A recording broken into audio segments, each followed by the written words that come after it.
Hello students, how are you? I am Shiri Parveen and today I am explaining chapter 10 in history. The name of the chapter is New Empires and Kingdoms.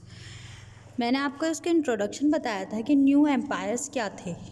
एक kingdom जब बड़ा हो जाता है तो वो empires बन जाता है। तो किंगडम कैसे कैसे थे और एम्पायर कैसे थे वो इसके इंट्रोडक्शन में हम पढ़ चुके हैं। उसके बाद हमने पढ़ा था उसकी जो दो हेडिंग्स 3-4 हेडिंग्स फर्स्ट और सेकंड वीडियो में, जैसे prashastis and what they tell us, Samudragupta prashasti, genealogies, Harshavardhana and हर्ष चरित्रा।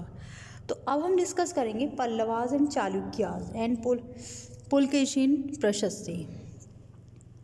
हम ये हेडिंग इस वीडियो में डिस्कस करेंगे। पहले हम समझेंगे कि टाइम और स्पेस, अगर हम हिस्ट्री को समझते हैं तो हम उसको टाइम और स्पेस के साथ साथ समझते हैं।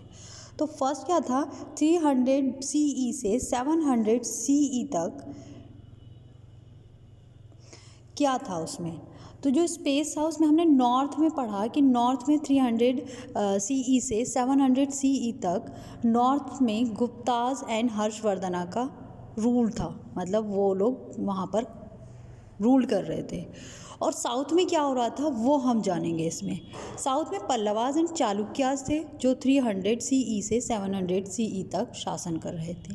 जो पल्लवा और चालुक्य थे वो बहुत इम्पॉर्टेंट थे इस डायनेस्टी के, रूलिंग डायनेस्टी में, मतलब इस डायनेस्टी में वो उनका इम्पॉर्टेंट रोल था। जो पल्लवा थे वो उनकी जो कैपिटल थी वो चारों ओर से जो कैपिटल थी कांचीपुरम थी जो कावेरी डेल्टा पर है। एंड चालुक्य थे, उनका जो सेंटर था वो रायचूर था जो रिवर कृष्णा और तुंगभद्रा के बीच में है। ठीक, उसके बाद क्या था, जो अचीवमेंट थे पुलकेशिन के प्रशस्ति के वो किस में लिखे गए, अकॉर्डिंग टू रवि कीर्ति के अकॉर्डिंग लिखे गए हैं। उनकी जो वेस्ट और ईस्ट में कोस्टल एरिया पर था वो, और जो चेक था एडवांस्ड ऑफ हर्षा, जो मतलब वो चेक कौन करता था, वो हर्षा करते थे। एक इंटरेस्टिंग प्ले हुआ था, प्ले ऑफ वर्ड्स था, पोयम के थ्रू, मतलब पोयम के फॉर्म में लिखा गया था वो इंटरेस्टिंग प्ले था जो वहाँ पर हुआ था। हर्षा जो थे उनका नाम हर्षा ज़्यादा टाइम तक नहीं रहा। पुलकेशिन ने अटैक किया पल्लवा पर, पल्लवा किंग पर, और वहाँ पर वो कांचीपुरम में उसने शेल्टर किया। किसके नीचे, उसके किसके पीछे, वॉल्स के पीछे।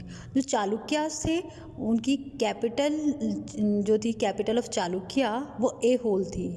तो वो इम्पॉर्टेंट ट्रेडिंग सेंटर था। इसलिए क्या हुआ कि जो चालुक्य थे वो पुलकेशिन सेकंड के, चालुक्य ने रूल किया था पुलकेशिन सेकंड पर। प्रशस्ति जो कंपोज की गई वो रवि कीर्ति, अभी आपका नाम आया था उसमें, तो रवि कीर्ति के द्वारा प्रशस्ति कंपोज की गई थी, वो पोयम फॉर्म में जो लिखा गया था। उसके बाद जो एंसेस्टर थे उनके बारे में जो लिखा गया उसको ट्रेस बैक किया गया, जो जनरेशन थी उनको बताने के लिए, फादर से सन तक, तो जनरेशन को बताने के लिए उन्होंने वो पोयम फॉर्म में रवि कीर्ति के द्वारा लिखा गया था। अब पुलकेशिन जो एविडेंटली गॉड था किंगडम फ्रॉम हिज अंकल, उसने एक युद्ध किया और उसके बाद एक उसके किंगडम को, अंकल से किंगडम को जीत लिया। तो ये थी आपकी हेडिंग, कौन सी, द पल्लवाज, चालुक्याज एंड पुलकेशिन प्रशस्ति। I hope you will be understand this heading.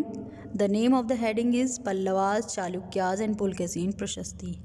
Next we will discuss how were these kingdoms administered. ये हम आपकी नेक्स्ट वीडियो में डिस्कस करेंगे। ठीक।